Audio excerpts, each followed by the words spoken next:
Alors, on est une demi-heure plus tard et ma pâte a été au frais, étalée au frais. Donc, j'ai fariné mon plan de travail, j'ai préparé mon rouleau. Bon, ce rouleau, il est pas mal. J'écrase juste un petit peu, puis je réchauffe un tout petit peu parce que je sens bien que la pâte a peut-être été un tout petit peu plus qu'une demi-heure au frais. Donc, j'ai fariné mon plan de travail, préparé de la farine sur le côté. Là, c'est le rouleau qui est vendu chez Will et Alex. Marque Mastrade. Il va très bien et il est vendu avec des petits rouleaux ici qui permettent de sélectionner l'épaisseur de la pâte. Allez, c'est parti. Hop.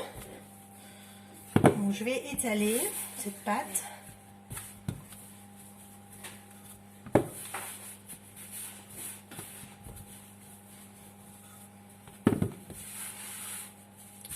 En farinant régulièrement en dessous et au-dessus et mon rouleau.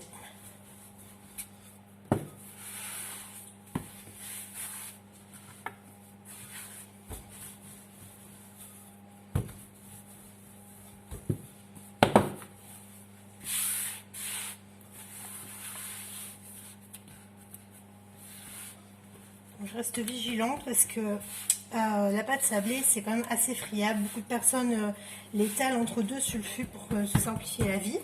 Et vous pouvez le faire également pour vous garantir un peu de réussite et ce sera plus facile.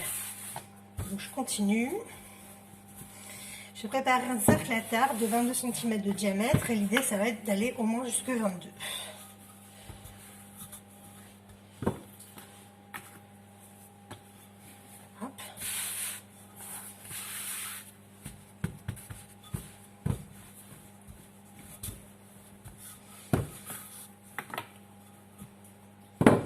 Donc l'intérêt de ces petits ronds ici que je suis en train de salir avec mes mains farinées, c'est donc de garantir l'épaisseur de la pâte, de ne pas avoir de zigzag. Moi je suis quand même assez habituée à faire de la pâte à tarte, donc je me permets de ne pas les utiliser.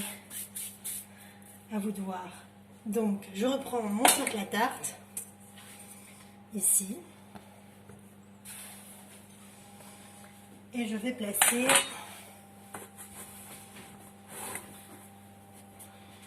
en fait cette tarte dans le cercle.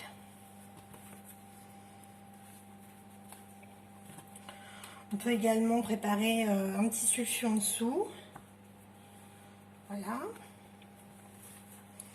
Et la petite astuce, on prend le rouleau. Comme ça va définir un bord régulier. Et ça va être ma petite tarte à la rhubarbe. Et avec le supplément de pâte, je vais pouvoir faire une autre petite tarte. Donc ça sera rhubarbe et l'autre ça sera certainement pomme parce que mon fils n'est pas trop amateur de rhubarbe. Donc je vais mettre ça sur une plaque perforée au four. Je vais le garnir de billes en céramique. Il y a d'autres choses avec lesquelles on peut garnir le fond de tarte pour éviter que ça ne souffle. Je vous montre le résultat après.